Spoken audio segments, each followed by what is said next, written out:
Hello, I'm Richard with EV4U Custom Conversions. And in our last episode, we introduced this 1974 Volkswagen Thing. We removed the stock gasoline engine in preparation for converting it to electric. We also removed the fuel tank. So where do we go from here? Well, stick with me and I'll give you some insights as to how we go forward on this project, or any project for that matter. We're going to discuss a little bit about the conversion process. And a conversion is a series of different processes that come together for this project that will bring you satisfaction like very few things do. There's a lot of enjoyment to converting a vehicle from internal combustion to electric. And in 2007, that was my goal. Just a simple little goal. I wanted to convert a car for me. And well, kind of figure out how that turned out. So, like I mentioned a minute ago, we've removed the internal combustion components, which is kind of the first thing on our process here. And some of those items are, the engine, the fuel system, the exhaust, the emission control items, cooling system, so forth. And this is not all-inclusive or anything. This is just a general overview. The information that we leave out, because this is just a short little YouTube video, all of the information is available through our workshops. So next we want to identify where the conversion components are going to be located. And the motor, the controller, the charger, the batteries, all the the DC to DC converter, all the things that we'll be adding. Where are we going to put them? And it's not just where they'll fit. There's a lot more that goes into this. And it's one of the top mistakes I see people making is that they put things where they look good or where they fit, but not necessarily from a physics perspective where they should be. And so this is a perfect example of what you don't know can hurt you. So where all these components, especially the batteries, will be quite important to the success or failure of your conversion and the safety of your conversion. A lot of times the motor is dictated depending on the type of conversion you're doing. If you're going to retain the existing transmission, well then the motor location is pretty much dictated. You're going to want to mount all of those conversion components.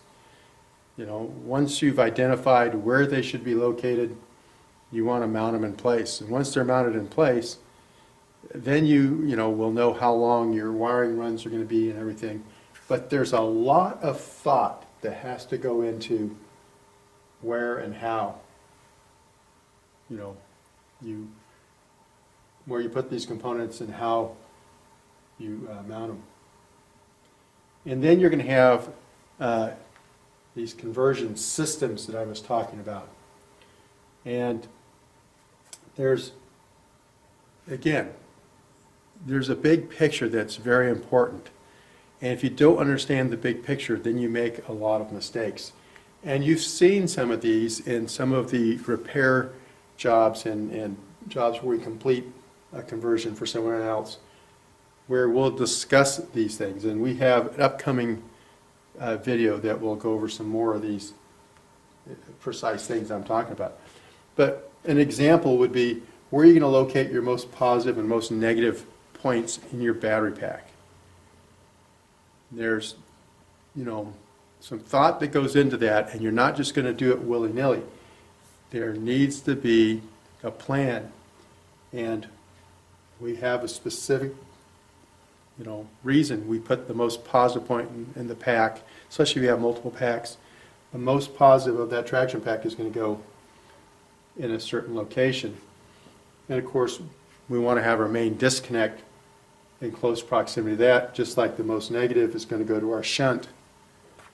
And so, our wiring routes and so forth. And there's a lot of considerations as far as how you run the wiring.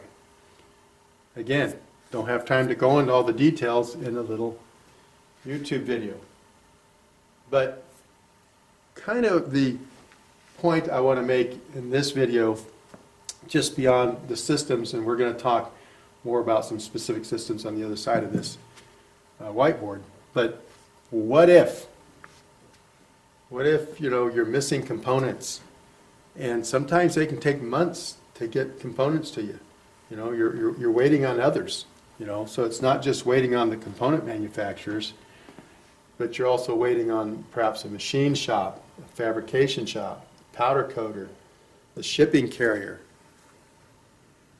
weather and so forth. You could have something that's coming across the country and gets stuck in a blizzard, or heaven forbid that your components that you've been waiting a long time for because you were waiting on component manufacturer, now in its trip to get to you, it gets held up because there's an accident and they got to go pick up the parts and pieces and continue to route them to you. So, as I mentioned a moment ago, the big picture understanding is key, and that's the objective of our workshops. So we have a online workshop. It's at evworkshops.com. You get 1 year of access to the content of the workshop. You also get an hour of free consulting, and compared to the 3-day in-person workshops that we also offer, with the online you get a lot more content, more examples, and you can review all the content for that entire year period of time. And then if you're not sure if doing a conversion's for you, in other words, I don't know if I can, if I want to bite that off, or if I will have enough of an understanding to do all that even with the workshop, we have a Kindle book that is just an overview of the entire process. And if you go through the book and you feel comfortable with that, then these two would definitely be the next step. And if you don't have reservations, then you can go directly to one of these two. But there's a lot of people that they're not real confident, not real sure. Well, that would be the way to go.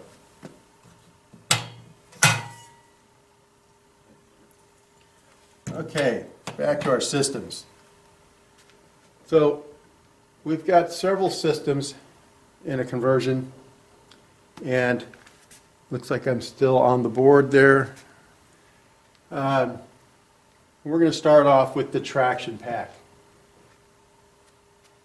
The traction pack is the battery pack that provides the energy for the motor, that gives you traction, that gives you propulsion.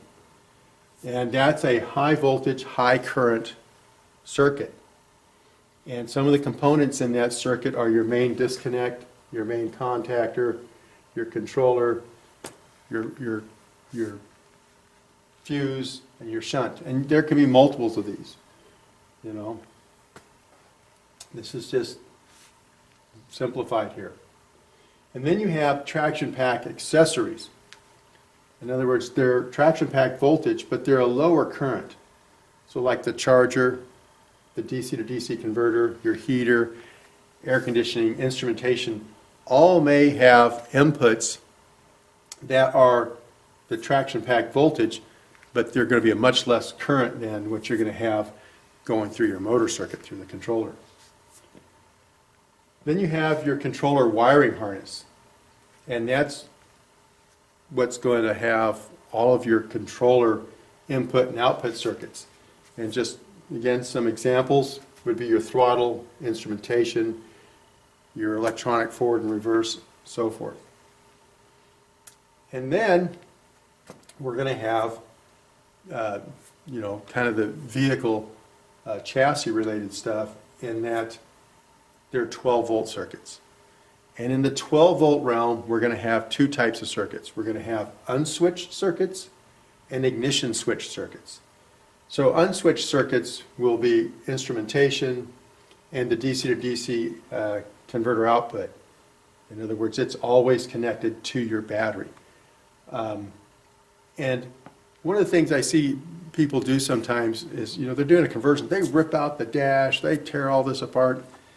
A lot more work than they have to. These are actually separate systems. If you watch our videos and see how we do it, we are not interfering with the vehicle's chassis electrical system at all. We don't piggyback on any of those items. We only use the 12-volt battery.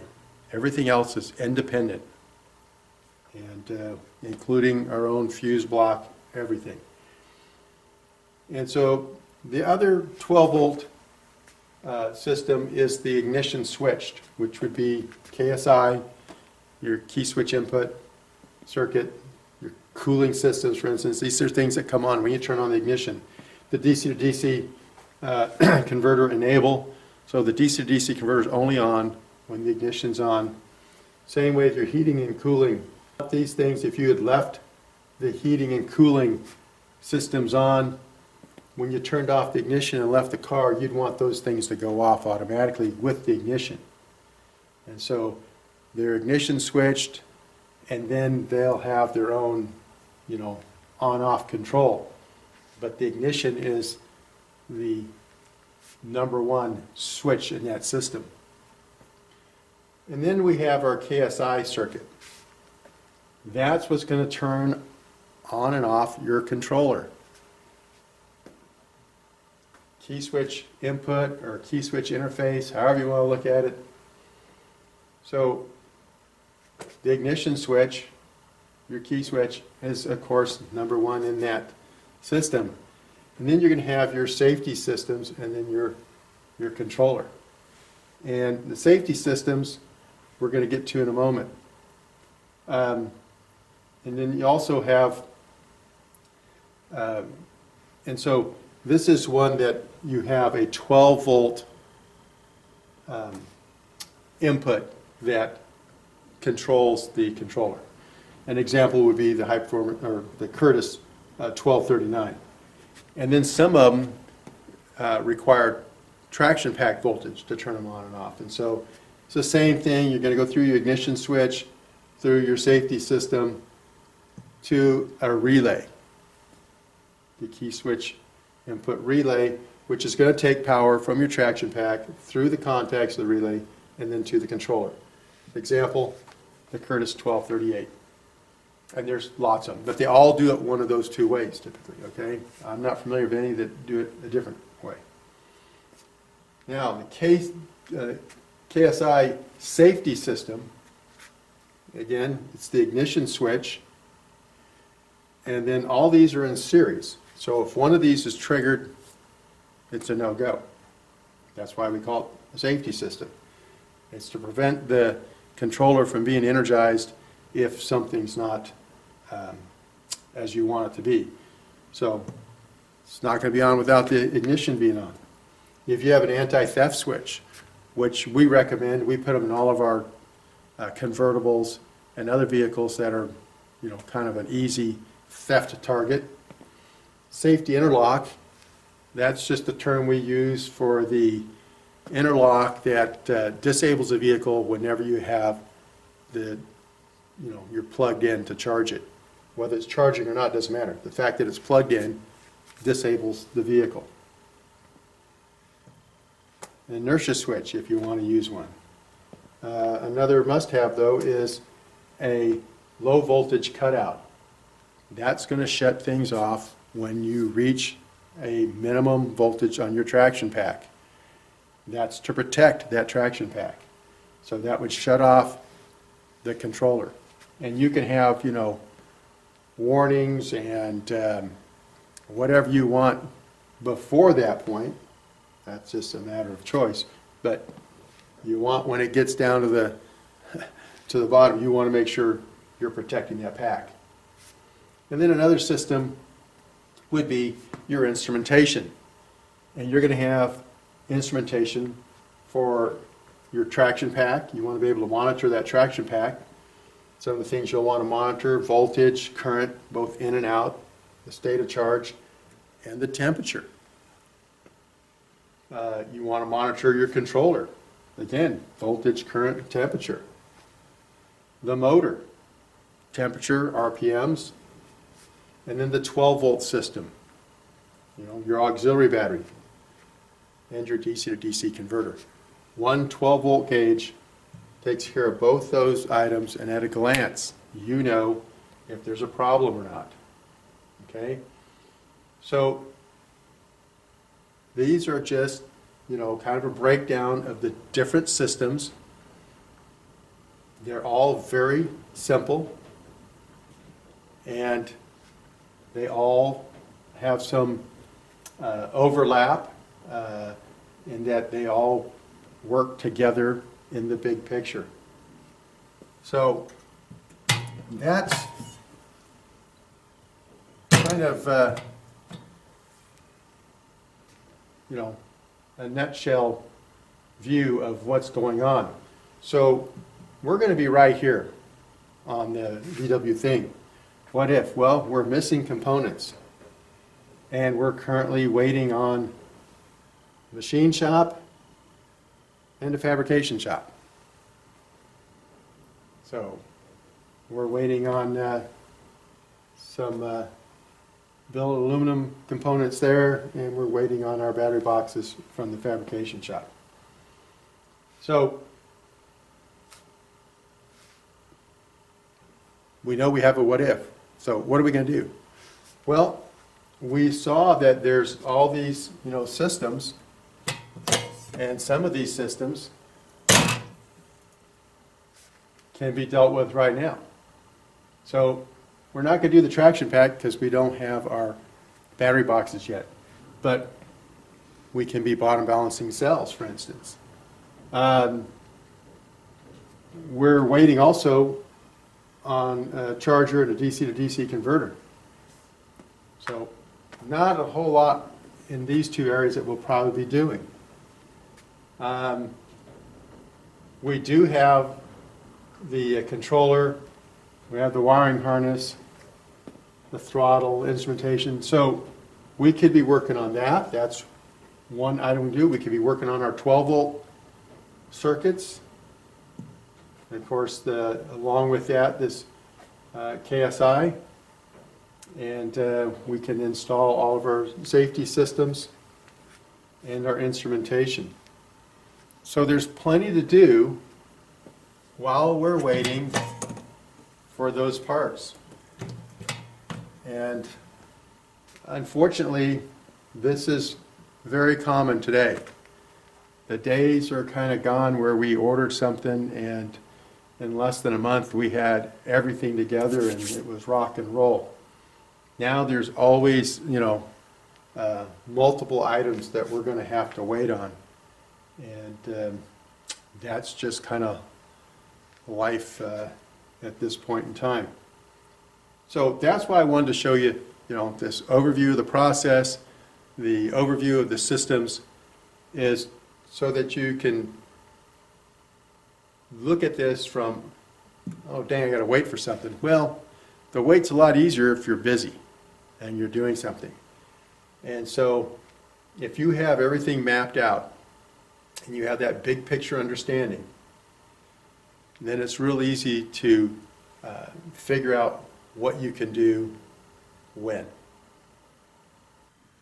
Well, I hope you found some of the information in this video helpful. If you have any questions or comments, the questions need to be directed to info@evforyounow.com. The comments, you can leave them below. And we'd appreciate any suggestions for future videos. We've been doing this for quite a while, We've covered a lot of different topics, showing a lot of different vehicles. And so we'd like to continue to share information, but we'd also like to hear what you would like to hear or know or see. This is video, by the way. So anyway, appreciate that input. You know, I've asked before. We get very little response. But yeah, we'd appreciate it. Appreciate you watching.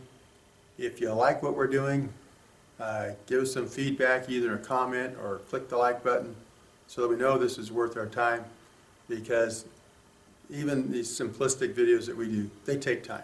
They take a little bit of forethought, and they take editing and upload and all that.